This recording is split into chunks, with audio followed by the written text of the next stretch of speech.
जय माता दी। साथियों, आप सभी का हमारे YouTube चैनल ज्योतिष ज्ञान विचार पर बहुत बहुत स्वागत है। आज हम आप लोगों के लिए एक बहुत महत्वपूर्ण विषय लेकर आए हैं।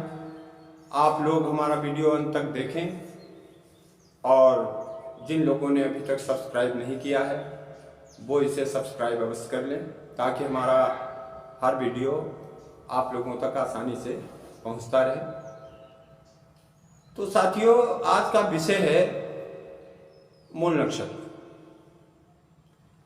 हमारे यहाँ जब किसी बच्चे का जन्म होता है तो सबसे पहले ये देखते हैं कि कहीं बच्चे का जन्म मूल नक्षत्र में तो नहीं हुआ। तो साथियों, ज्योतिष में कुल 27 नक्षत्रों की गणना होती है। अगर हम अभिजित को जोड़ लें तो 28 नक्षत्र होते हैं। इनमें से 6 नक्षत्र जन्म के लिए अशुभ कहे गए हैं, उनको हम मूल नक्षत्र कहते हैं। उनका नाम है अश्विनी, अश्लेखा, मघा, ज्येष्ठा, मूल और रेवती। तो साथियों, ये 6 नक्षत्र मूल नक्षत्र होते हैं और इनमें जन्म लेने वाले जातक को कहीं ना कहीं कठिनाइयों का सामना करना पड़ता है। जब किसी जातक का जन्म मूल नक्षत्र में होता है तो उसके माता पिता को कष्ट होने की संभावना रहती है, धनहानि होने की संभावना रहती है। कई बार जातक के लिए मारक स्थितियां भी बन जाती हैं। अगर किसी बच्चे का मूल नक्षत्र में जन्म हो तो शास्त्रों में ऐसा कहा गया है कि 6 महीने तक या कम से कम 27 दिन तक पिता को उस बच्चे का मुख नहीं देखना चाहिए। 27वें दिन उसी नक्षत्र के गोचर होने पर उसकी शांति कराएं, उसके बाद ही बच्चे का मुख देखें। अगर किसी कारण 27वें दिन मूल शांति नहीं हो पाती है तो हम किसी भी वर्ष में बच्चे के जन्म महीने में उसी नक्षत्र के दिन मूल शांति करा सकते हैं। इससे मूल दोष खत्म हो जाता है। मूल नक्षत्र सभी दोष कारक नहीं होते हैं, इसमें बहुत से अन्य विचार भी करने पड़ते हैं। जैसे कि शास्त्रों में बताया गया है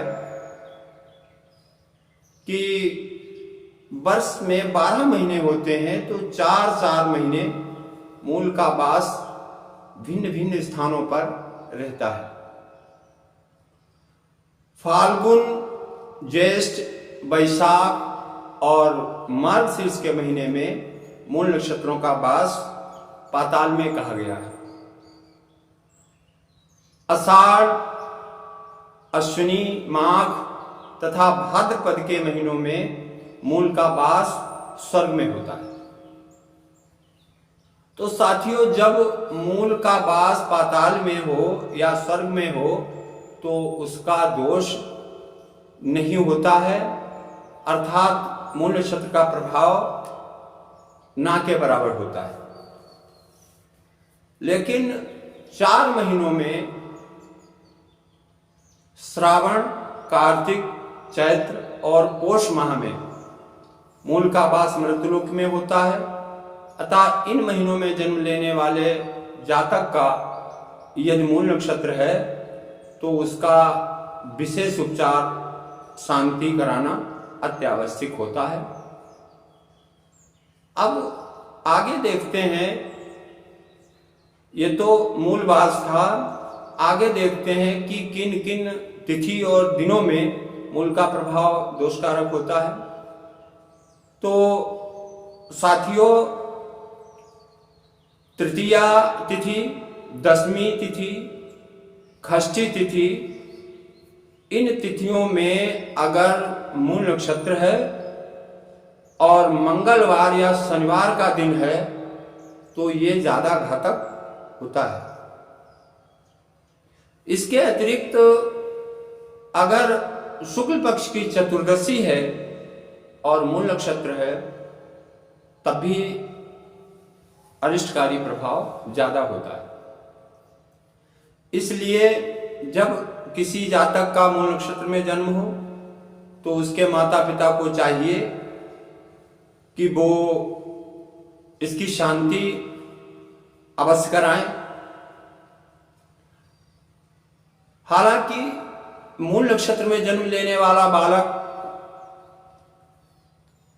सामान्य से अलग होता है और बहुत पराक्रमी, बुद्धिमान, तेजस्वी होते हैं। उनमें कुछ विशेष गुण पाए जाते हैं।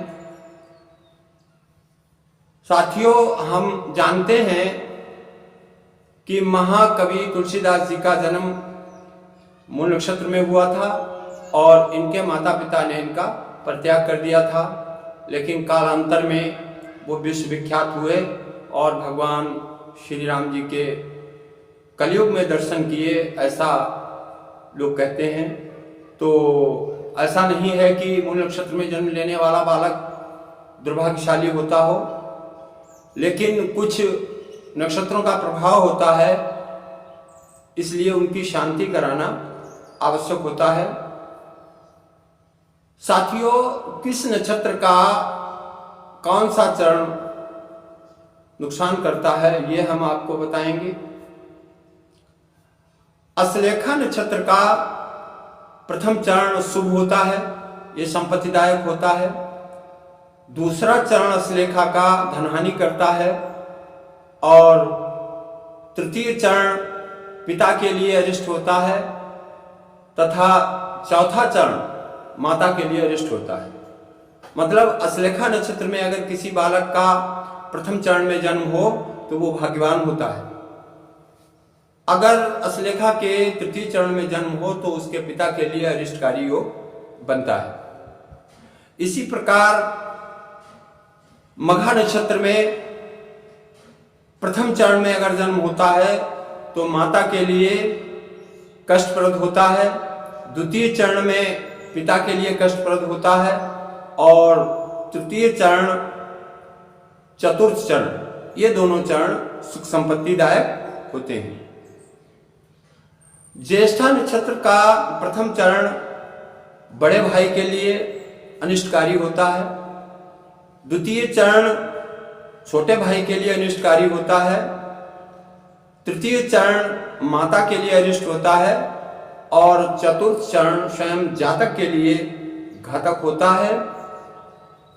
रेवती नक्षत्र के प्रारंभिक 3 चरण शुभ फलदायक होते हैं और इसमें जन्म लेने वाला जातक भाग्यवान, सुख संपन्न, प्रतिभा संपन्न, गुणवान होता है। लेकिन रेवती नक्षत्र का चतुर्थ चरण कष्टप्रद होता है। मूल नक्षत्र के प्रारंभ के 3 चरण अशुभ होते हैं और अश्लेखा के अंतिम 3 चरण कष्टप्रद होते हैं। तो ये चरणों का प्रभाव होता है। प्रत्येक मूल नक्षत्र के लिए एक मंत्र है और जिस नक्षत्र में जातक का जन्म हुआ हो उस नक्षत्र में उसी नक्षत्र के मंत्र से जाप और हवन किया जाए तो विशेष लाभ प्राप्त होता है। साथियों, ऐसा नहीं है कि मूल नक्षत्र में जन्म लेने से अरिष्ट ही होता हो। अगर जातक की जन्म पत्री में अन्य ग्रह बलवान हैं, लग्नेश बलवान स्थिति में हो, देवगुरु बृहस्पति की लग्न पे दृष्टि पड़ रही हो, या अन्य राजकारक योग, आयुवर्धक योग बन रहे हो, तब भी मूल नक्षत्रों का प्रभाव कम होता है। तो हम आशा करते हैं कि आप लोगों को मूल नक्षत्रों की जानकारी हो गई है, आप इसका लाभ उठाएंगे। और इसी के साथ जय माता दी।